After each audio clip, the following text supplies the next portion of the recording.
Hello,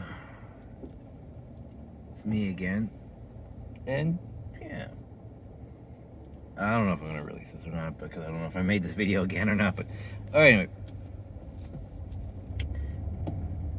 I was just listening to Bill Maher about trigger warnings, and I'm like, yeah, I remember those.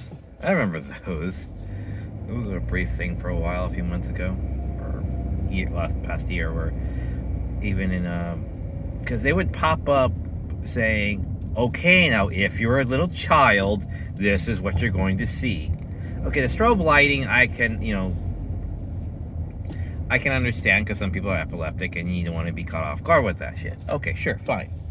But when they say, like the first time I remember seeing it and being kind of annoyed by it was by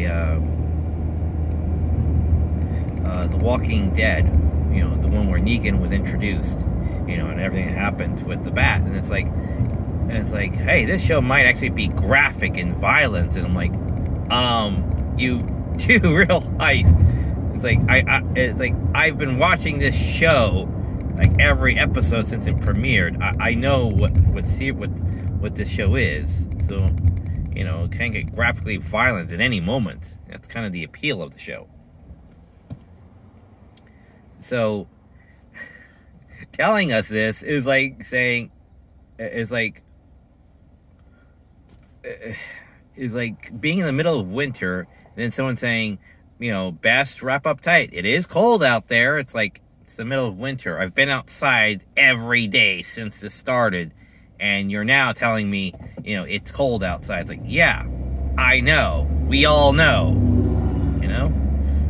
So, with that. And then again, in Stranger Things Season 4, which is still a good season, I'm surprised, because it was billed as the last season, but then it wasn't the last season. I'm like, okay, so it's not the last season. Okay.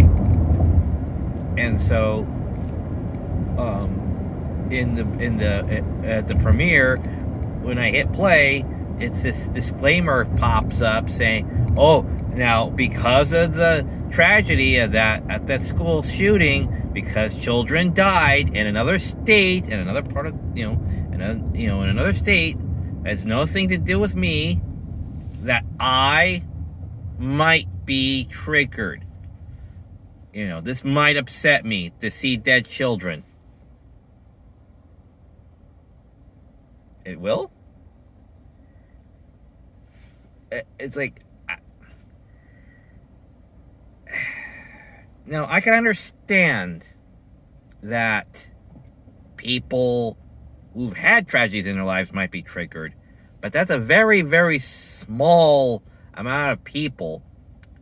But Netflix is trying to cover their asses for this. It's like, but that doesn't make any sense.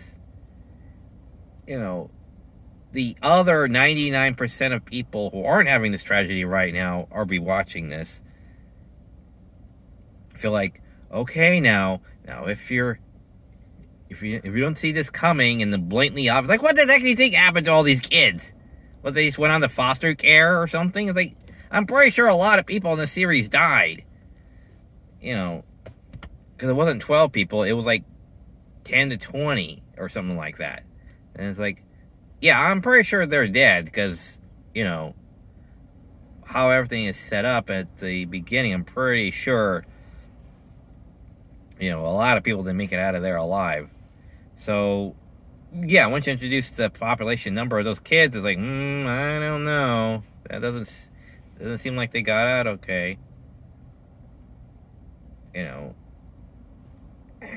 It just feels like these disclaimers are just trying to be there for not politeness sake, but more because we don't want hate mail. And it's like, for making our story, and a year or two, if not more, before said tragedy happened, and now we gotta apologize for having the story element in our story. What was it? There was oh, that's right. The one. Damn, what was that? The guy from Ghost Point Blank. The guy in 2012. Oh, I forget his name, but he was in a thing about a pandemic. And then the disclaimer pops up before the series. Goes, yes, we know we made this thing 2 years before COVID happened, which happened to parallel a lot of conspiracies about COVID. Sorry. Like, right. Why are you apologizing to me? Doesn't make much sense. You know. So, disclaimers can be useful for things like the strobe lighting. I get that's there for, you know, for helpful purposes. Everything else just feels more like everyone's trying to cover their ass politely about a story element. In any other day, just no one would give a care. You know, no one would care. I don't recall people being outraged about the dead kids in the background of the opening of Stranger Things. You know, I don't recall anyone saying that episode with the Negan intro was too violent. Hell, that was a series pickup, ratings pickup episode when he was introduced. The series got a whole new breath of life because of the introduction of Negan. You know, and yeah, series death for Glenn. Just because he died, not necessarily how he died, but because he died, you know, that was really a big emotional, like, oh man, you know, moment for that. Hell, even I was sad to see him go. So, yeah, disclaimers should be there for, you know, more practical reasons and not for politely covering your ass because something, you know, happened in the news more recently, you know, and people might not like it. You know, I was never, I mean, hell, they even took out the episodes of bombing in, what was it, on buildings from Cowboy Bebop, you know, in the original airing because it was after 9/11. So, you know, and then they showed the Space Shuttle episode once, and then not again for like a year or two, you know. So, and then they moved on. You know, after a couple of seasons of being on, then they did the Tower episode of the bombing. It's like, okay, I'm sorry, what? And when I saw it, I'm like, my God, I am so triggered. No. It's not that bad, but people keep wanting to cover their asses and say, well, you know, it's just my, you know, it's like they're such focusing on such, you know, the one guy. You know, it's like, oh, what was that old saying? You can't make everybody laugh all the time. You know, it's like being in a comedy club, and no matter what you do, you cannot get that one guy in the corner to laugh. You know. Everybody else is laughing their ass off. They're falling over laughing. They think this guy's a comedy genius. But because you can't get that one guy to laugh, you know, you're doing something wrong. You know, then you're not good enough. It's like that. The same basic concept. You know, we have to appease to everybody. It's like tragedies are happening all the time. School shootings are nothing new.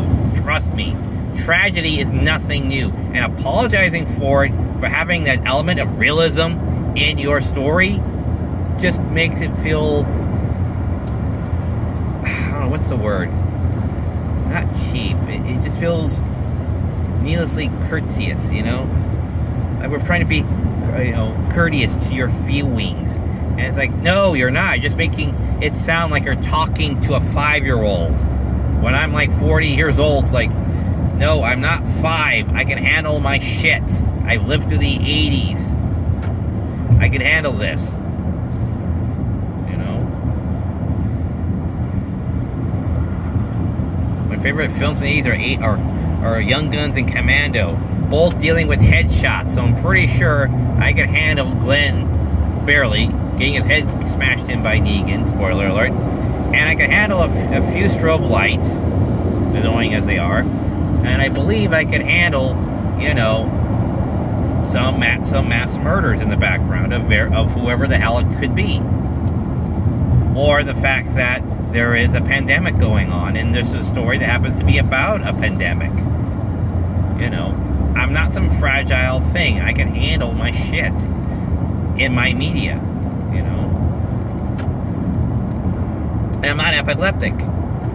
But I do appreciate people saying, oh, by the way, there's some strobe lights in here. If you didn't, it's not in the trailer, so you didn't see that coming, you know. That's courteous. That feels courteous to me. It just does. Alright, I'm about ready to get onto my off-ramp here. I gotta get going. Gotta get to work. The money is gonna make itself. Alright, well, good talk, and again, this is controversial, so I don't know if I should put this up or not. Should I? Gasp. Am I too controversial for social media? I don't know. You know, people like throwing their hats in the rings, you know, kind of more for, you know, for reasons, and I'm like, well, I have an opinion. You have access to the internet. So, alright, I gotta concentrate here. Alright, take care. Bye.